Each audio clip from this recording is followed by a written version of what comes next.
Welcome everybody to the Friends of Korea webinar series.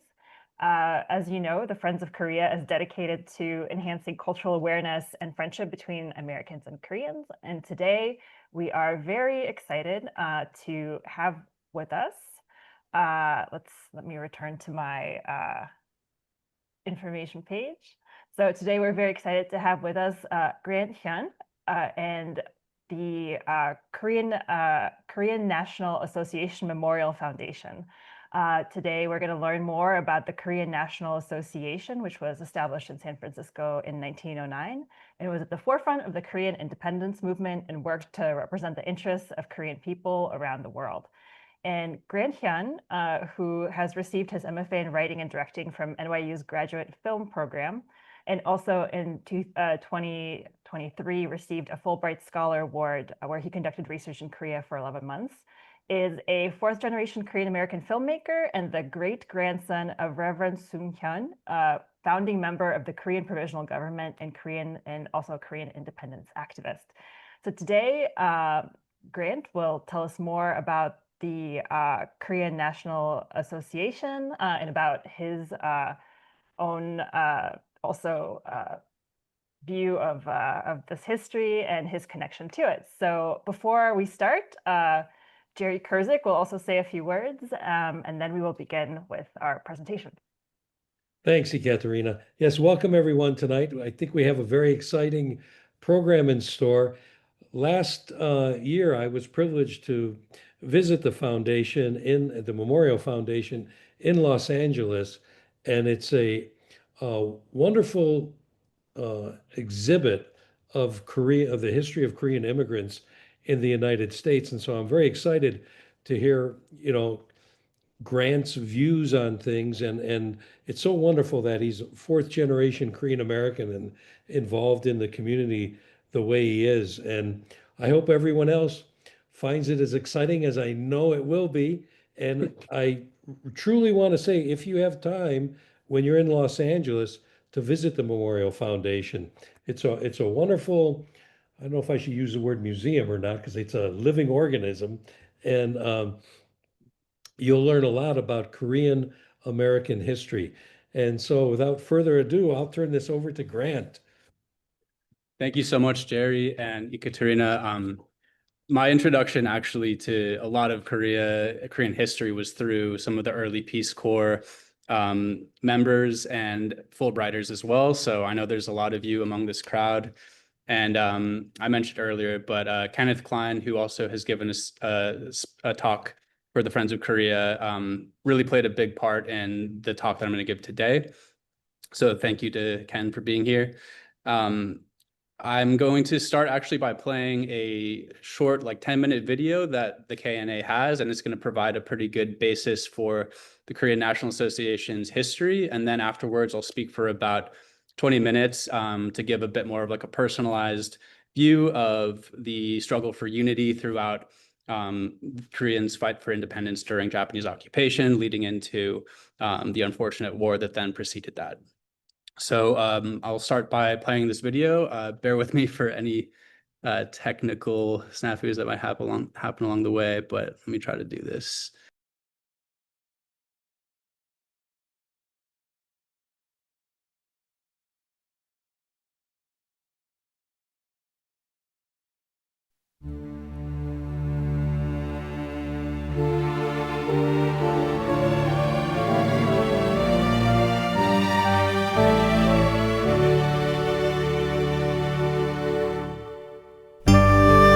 The land of the morning calm, the blue sky, and the clear sea, where the mountains and plains have a different appearance every season, Korea. 100 years ago, however, Korea's sovereignty was threatened by the invasion of Japanese imperialism and Western powers, and the Korean people were afraid of war and conflict. The history of immigration to the United States began with the laborers seeking their safety and dreams. Setting sail on December 22, 1902, with the first immigrants from Incheon Port, the ship Gulick arrived at Hawaii on January 13, 1903. From that time to 1905, a total of 7,300 immigrants came to Hawaii. Working mainly in sugarcane plantations, These Korean immigrants were no different from slaves working over 10 hours a day. These immigrants got married to the photo brides who had traveled thousands of miles from their home. They had built churches, formed communities, and began to take root in American society through their hard work and diligent efforts. During this time in Korea, there was a movement to build a modern nation through educational, media, and industrial and enlightened people movements in order to recover from the nationwide threat. There arose righteous armies of voluntary civilians who had been formed to fight the brutality and injustice of the invasions. These righteous armies fought against the Japanese invasion for the next 20 years. However, these righteous armies could not prevent the Japanese from seizing control of Korean national sovereignty. With the expiration of their contract in Hawaii, the Korean-American immigrants started to move to California and other North American regions. An Chang-ho, who came to the United States to study, created an organization to help the settling of Korean immigrants. The first Korean organization to be formed in North America was the Korean Fellowship Society, founded in September 1903. With the salient progression of Japanese invasion, the Korean-American immigrants formed the first organization in the United States to protest against Japan. Even the Gonglip Association formed in San Francisco in April of 1905. With the news of the Protection Treaty being forced back home and the Korean government losing diplomatic privileges, the movements of the Gonglip Association started to become stronger. The Gonglip Association had formed 9 branches in the western United States to organize an international regiment of Koreans' pro-Japan movement worldwide. It also formed branches in the maritime territory of Siberia, Russia, in 1908. The Gonglip Association also sent An Chang-ho to Korea in June of 1907 to form the secret society called Shinmin-ha and systemize the movement for Korean independence. The Gonglip Association had also formed the independence movement base outside of Korea and had attempted to recover Korean national sovereignty. For this goal, the Gonglip Association had formed the Korean independence movement bases in Manchuria, the maritime territory of Russia, Hawaii, America, and Mexico, using Korean societies in these regions. During this time, the Gonglip Association member Jung Myung-moon and United Patriotic member Jang In-hwan performed the heroic deed of assassinating the diplomatic advisor of the Empire of the great Han Daram W. Stevens at Perry Wharf on March 23, 1908. Stevens was collaborating with the Japanese government in Japan's invasion of Korea. The shot was a sign that started the heroic fight to punish the Japanese invaders, and it was soon followed by the patriotic deeds of An Jung-gun and Lee Jae-myung. This heroic deed also stimulated the will and the unity of Koreans worldwide and had a great effect in the overall Korean independence movement. Jang In-hwan had stated in court, "I would rather die and become a free soul than to live and be a slave." This statement showed the spirit and the will of the Korean people seeking their independence. Since then, the unity of Korean-American immigrants to protest against Japan became greater. The unification of many organizations in the United States and Hawaii. The Gonglip Association had grown into a Korean National Association on February 10, 1910. The Korean National Association had become the largest and the greatest unified independence movement organization of Korean-American immigrants, and began to form a network to connect the independence movements of Koreans worldwide. Starting with the foundation of the Korean Youth Military Academy in Hastings, Nebraska in June of 1909, the Korean National Association had constructed military academies in North America, Hawaii, and Mexico. In these academies, many teenagers had been trained in their strong physical abilities as well as their mind to love Korea. With Japan's annexation of Korea taking place on August 29, 1910, the Korean National Association constructed Independence Force bases and began focusing on training commanders for the Independence War.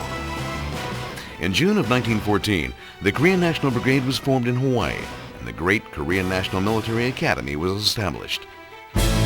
On the other hand, the Korean National Association North American branch of the Korean National Association executed a self-government policy divided into legislation, administration of justice, and administration in October 1910, as well as playing its role as the actual government of Korean-American immigrants by regulating military and tax payment duties. In November of 1912, the headquarters of the Korean National Association declared itself as the supreme overseas Korean organization in the world. In the beginning of the March 1st movement in 1919, the Korean National Association had decided to participate in the independence movement and carried out an independence movement fundraiser throughout the United States. In Independence Hall, located in Philadelphia, the first Korean Congress was held under Soje-pil's leadership, hence solemnly declaring Korea's independence and stirring up public opinion in American society. With the establishment of the Korean provincial government in Shanghai, China by overseas Koreans after the March 1st movement, the Korean leaders in America such as Ri Sigmund, An Chang-ho, Soje-pil, and Pak Young-man had also participated in that government. The Korean provincial government set up the Korean Commission to America and Europe as its diplomatic organization and had taken on diplomatic activities for the United States Congress to select a resolution for the issue of Korea's invasion, which was a part of the Korean provincial government activities to gain international support for the independence of Korea. The Korean provincial government established the Korean Aviation Corps in Willows, California, which was the predecessor to the Korean Air Force. With the funds raised by Korean American immigrants, the Korean Provisional Government supported the activities of many Korean independence movement organizations. Thus, the devoted financial support of the Korean American immigrants played an essential role in the constant activities of overseas independence movement organizations, as well as the Korean Provisional Government. And the Korean women living in the United States did not stay at home either. The Korean women raised independence movement funds by forming the Korean Women's Patriotic League, Korean Women's Relief Society, and Korean Red Cross nurses, sending the money to the Korean Provisional Government and the Korean Commission to America and Europe. The women also carried out relief activities for other Koreans living in Manchuria, Mexico, and Cuba. The heartwarming patriotism of Korean women in America reached the highest point during this period. On the other hand, many newspapers and magazines were published after the forming of Korean societies in America. These newspapers and magazines played an essential role in recovering the Korean national sovereignty, extending the status, rights, and interests of Koreans. Among these publications, the Korean National Association's organ, New Korea, namely the Shinhan Minbo, which was printed until the 1970s since its first issue was printed on February 10, 1909. This newspaper was distributed in many prime areas such as North America, Hawaii, Mexico, China, and Siberia. Emphasizing Korean independence and extending rights and interests of Koreans, Shinhan Minbo stirred up Korean American immigrant support of the independence force and the Korean Provisional Government by strongly criticizing Japan's conquering of Korea and its invasive expansion. During World War II, the Shinhan Minbo newspaper played the role of more than just a newspaper through protecting Koreans by issuing proofs of identification. The Korean people's zeal for education was their special characteristic anywhere in the world. The Korean American immigrants educated their children with the belief that education is life. They taught their children how to write and speak Korean, as well as carrying out Korean culture preservation movements to prevent them from losing their Korean spirit. Settling in the United States with their honesty and hard-working and pioneering spirit, the Korean American immigrants obtained a more stable life and increased their financial capabilities. On the March 1st Memorial Day and August 29th National Humiliation Day of each year, Koreans gathered and held a ceremony to vouch for their unity and resolution for independence. They performed Korean traditional dances and music and sang the Korean national anthem on these occasions. Looking at Korean American immigrants' love for the Korean national anthem, An Ik-tae wrote a symphony called Korea Fantasy using his new national anthem music and dedicated this new national anthem to Korean society. The Korean American immigrants like to sing this new national anthem. Being well aware of Japan's strong expansionism, Han Gil-soo and other Koreans continually warned about the Pacific War. When the war broke out, they started the United Korean Committee in America by uniting the many independence movement organizations. They also founded the California Korean Reserves in April of 1942 to support the United States war. And with the Korean flag raising ceremony in the Los Angeles City Hall on the Korean National Humiliation Day of 1942, they demonstrated the will of Korean independence once again. During the Korean Liberty Conference in February of 1942, the Korean people moved the resolution to the United States, approving the Korean Provisional Government treating Korea as a member of the Allied powers. They carried out joint military operations with OSS. At the same time, the Korean Provisional Government in Chongqing, China, had also declared war against Japan to participate in the war against Japan as a member of the Allied powers. On August 15, 1945, Korea released from 35 years of oppression with the surrender of Japan. The strong will and sacrifice for independence of the Korean American immigrants will be remembered forever. With their challenge and indomitable spirit, the Koreans had contributed unmeasurably, sacrificed uncountably for their fatherland, and also became good American citizens. Their diligence, cooperation, and dedication to the greater cause are a spiritual heritage of Korean people in America and became the foundation for the brighter future of both Korea and America.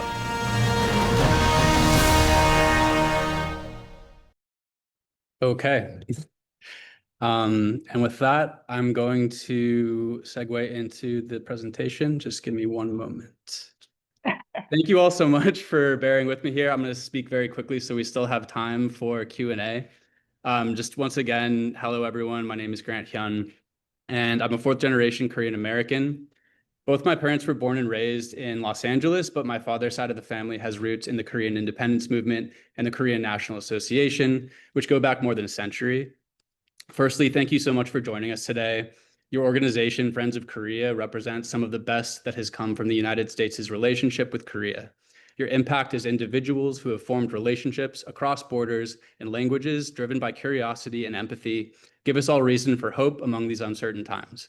I'm honored to be an advising member of the Korean National Association Memorial Foundation because, as you've seen in the video, the KNA existed even before the Korean Provisional Government declared independence from Japanese rule. The Korean National Association Memorial Foundation continues to embody the values of leaders like Do-san Chang-ho, giving back to the Korean American community and preserving the truth of the Korean independence movement and the original vision of the Korean Provisional Government for generations to come. My hope today is that in addition to what was presented in the video, I might add some personal perspective and information which helps us understand why, despite the incredible efforts of diasporic Koreans in the independence movement, Korea was ultimately divided and plunged into a war which is still unresolved today. A little bit about myself. I'm a filmmaker who's currently in post-production on my first feature-length documentary about the 1948 Jeju Uprising and the subsequent massacre, which lasted through the Korean War and left over 30,000 Jeju Islanders dead, more than 10% of the island's population. For those unfamiliar with Jeju, it's an island just off the tip of the Korean peninsula, and the violence which unfolded there shortly after Korea's liberation from Japan can be seen as one of the first tragedies resulting from the breakdown of unity amongst Korea's leaders. The factionalism and division amongst Korea's independence fighters in exile is critical, yet remains widely unknown to many. But through exploring it, largely thanks to the work of Ken Klein, who has made the wealth of archives of KNA meeting notes and the Shinhan Minbo available, we're able to find inspiration and hope in the lives of the men and women who are a part of it. So today I'd like to briefly discuss two of those individuals, both of whom served the Korean Provisional Government and the Korean National Association, the Reverend Soon Hyun and Han Shide. So the first, Reverend Soon Hyun, was my great-grandfather, and he arrived in Hawaii in 1903, part of the first wave of Korean immigrants brought to work in the sugarcane plantations. But he came not as a laborer, but as a Christian minister, scholar, and political organizer. A descendant of Joseon-era scholar officials who had achieved their social standing through academic merit rather than royal lineage, it was in Hawaii that he forged a close friendship with Do-san Chang-ho, the architect of Korean diasporic nationalism. When Japan annexed Korea and began its brutal campaign to erase the Korean language and spirit, Hyun-soon returned to Seoul with his family, where he began networking with other leaders to form what would become the Korean Provisional Government. He played a crucial role in organizing the March 1st, 1919 protest, where thousands of Koreans protested peacefully against Japanese occupation. That was mentioned in the video. He was dispatched to Shanghai so that he could send the Declaration of Independence to US President Woodrow Wilson for the necessity of Korean sovereignty. When the Korean Provisional Government was established in Shanghai in 1919, he became the vice foreign minister. Later, he made efforts with Do-san Chang-ho to unite the Korean organizations scattered throughout the United States and abroad. He was active in collecting and sending independence funds to the Provisional Government from Hawaii And while he would live out the rest of his life in the United States, he never ceased in his role as a spiritual leader, political organizer, and vocal critic of those who sought to corrupt Korea's struggle for unfettered democracy and true independence. Han Shi-dae was born in 1891 in Korea and immigrated to the United States in the early 20th century. Like my great-grandfather, he was active in the Korean National Association and later became the chairman of the United Korean Committee, or UKC, which was formed during World War II as a coalition of Korean diaspora groups advocating for Korean independence. What made Han Shi-dae remarkable was not just his leadership, but his moral clarity. He was a devout Christian, a father of 7, and a relentless advocate for a unified democratic Korea. While many diaspora leaders, understandably, sought US support at any cost, Han was one of the few willing to publicly criticize anyone he disagreed with, including his own peers like the ambitious Syngman Rhee, even when it was politically risky. Despite the incredible examples of unity and collective action shown in the video we saw, there was also heated debate between Korean leaders about how to proceed. The vision of post-liberation Korea was conflicted almost as soon as the independence movement began. So to understand how these fractures ran, how deep those fractures ran among the movement, we need to look back to 1919, just months after the March 1st movement and the formation of the Korean Provisional Government. So at the time, the Korean National Association, organized in San Francisco with branches across North America, had already proven itself to be the backbone of Korean American civil society. It had newspapers, the Shinhan Minbo, which was referenced in the video. In this building, the printing press is still there. In addition, it had coordinated relief efforts and, most critically, a sophisticated network to raise money. In the wake of Korea's declaration of independence, the KNA mobilized a patriotic fund campaign, asking its members to donate 5% of their income. Within months, they had raised over $100,000, a staggering amount for the time, much of it coming from Korean American farm workers. This money went to Shanghai, where Dosan Chang-ho used it to rent the first permanent headquarters of the Korean Provisional Government. But that success and the autonomy behind it soon came under threat. Syngman Rhee had recently been elected the president of the Korean Provisional Government and was located in Washington, D.C. And he established what he called the Korean Commission, a kind of shadow embassy that he controlled directly. Unfortunately, Rhee saw the KNA less as a partner and more as a challenge to his authority, and in a stunning move, he tried to replace the KNA's grassroots fundraising with his own state-sponsored Liberty Bond program, issuing $250,000 worth of bonds promising 6% interest and repayment after US recognition of a Korean republic. It was a top-down power play.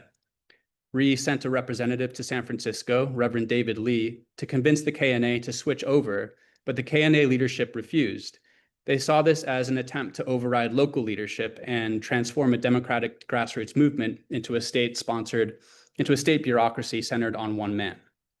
This feud revealed something deeper, a clash of visions about how Korean sovereignty should be built, bottom up through civil society or top down through executive power. In the end, it was a bitter standoff, and while the dispute formally ended in 1919, the damage lingered. The independence movement became increasingly fractured in some ways, and competing claims over who had the legitimate right to represent the Korean people continued. For figures like Han Shi-dae and my great-grandfather Hyun Soon, both KNA leaders who would later work through the Korean National Revolutionary Party and the United Korean Committee, this episode was an early warning. They saw what unchecked power could do, and they fought to preserve the Korean National Association's vision of a united democratic Korea guided by collective leadership and civic action. In one 1946 memorandum to Kim Gu, one of the leaders of the Korean independence movement, Han Shi-dae and his peers warned, quote, "As long as this man, Syngman Rhee, holds office, our national interests will be greatly jeopardized." They were speaking directly to the Korean Provisional Government in exile, urging it to distance itself from Rhee, who had already been impeached from the KPG 2 decades earlier for overstepping his authority. Han's concern wasn't personal, it was strategic and moral. He feared that Rhee's authoritarian tendencies and alignment with US hardliners would derail any hope for a unified Korean state, especially as Cold War tensions deepened. Alongside many other Korean American leaders, including my great-grandfather, Han Shi-dae was trying to hold together a broad-based coalition of Korean Americans from Hawaii, the mainland US, and even Korean communities in Mexico and Cuba. Their shared goal was simple: to support Korean self-determination and to prevent the peninsula from being carved into US and Soviet spheres of influence. But these voices, moderate, democratic, principled, were increasingly drowned out as the US backed Ri and his calls for a South-only election, setting the stage for division.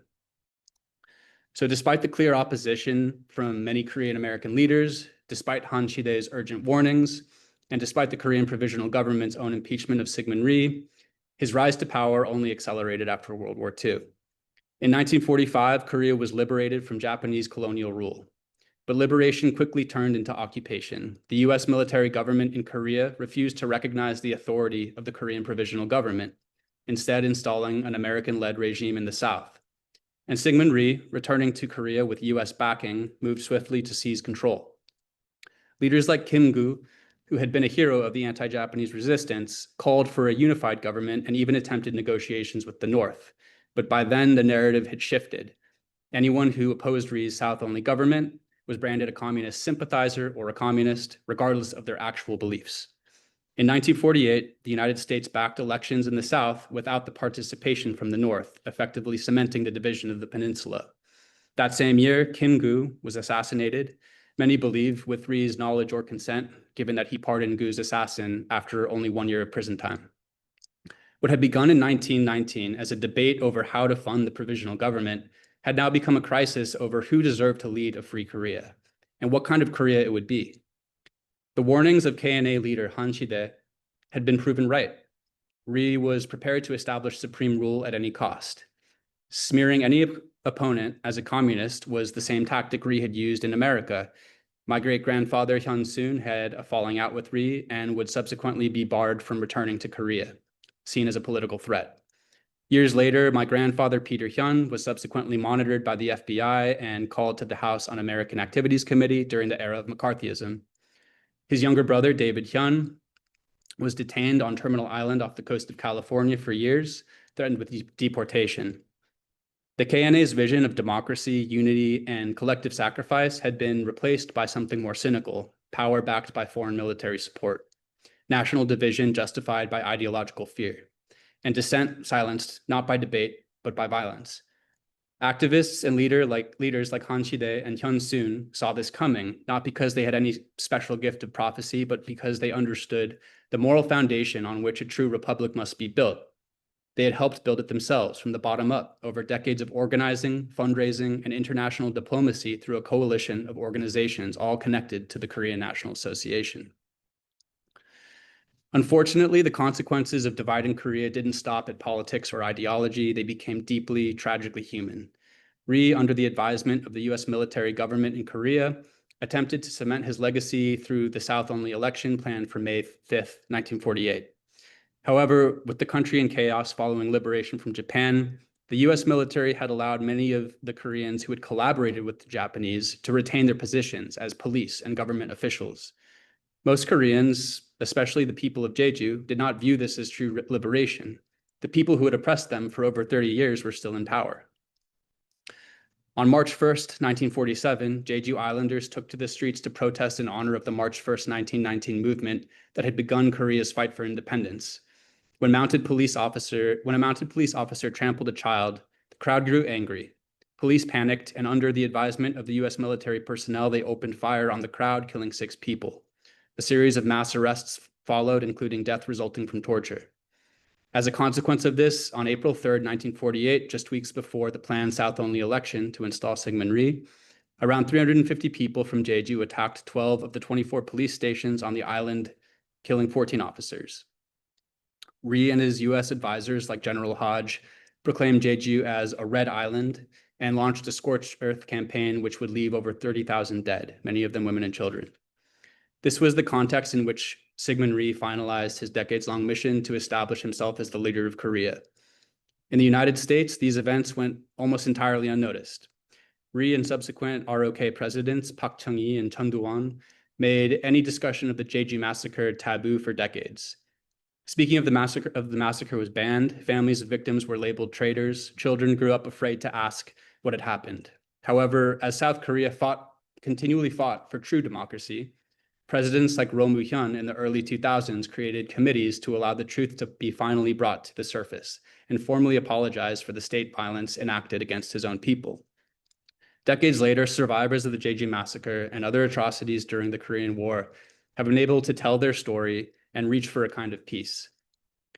Over time, the legacy of the Korean National Association, whose leaders like Han Chi-dae and Hyun Soon stood up to corruption and autocracy, have also been brought to light and restored to a place of respect and gratitude in Korean national history. The values of the KNA have outlasted multiple republics of Korea and remain ideals which Koreans continually fight for through multiple democratization movements and threats to their liberty. So it's my hope that organizations like Friends of Korea will also help to continue broaden the world's understanding of Korea's fight for independence and democracy and how it connects to a broader struggle for human rights for all. Freedom is not won in a decisive moment, but kept alive through a continual process of empathy and commitment to the truth and human rights. Thank you very much, and I really look forward to having a conversation with you all. Thank you so much for your time. Yes, hi, this is Susan. I am from the Korean National Association, and I'd like to introduce our person who's in charge in this National Association Memorial Foundation, Clara Won. I think she wants to say a word. Hello, thank you so much, everyone. Nice to meet you.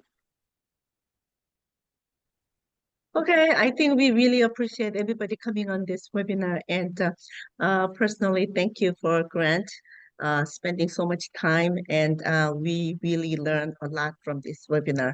And I think this is great event that we probably continue to do so, probably annual base, not so Yes. early. Yeah. All right, thank you. Okay.